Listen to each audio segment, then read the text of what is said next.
Takhle vypadá pracovní notebook z jedné organizace, který mám teď k dispozici asi měsíc. Tak jsem se odhodlal, že se ho vyčistím.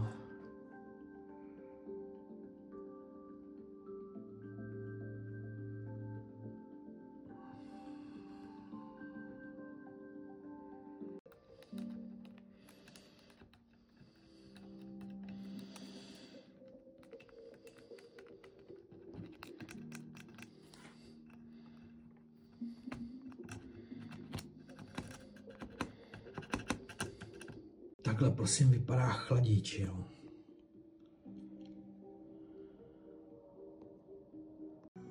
Tak to je takový základ, co jsem z toho chladiče dostal.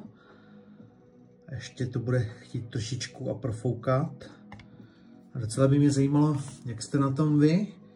Auta určitě myjete a luxujete a jak se staráte o své počítače?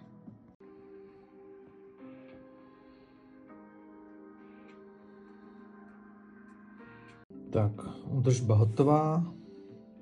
Je to lepší, co?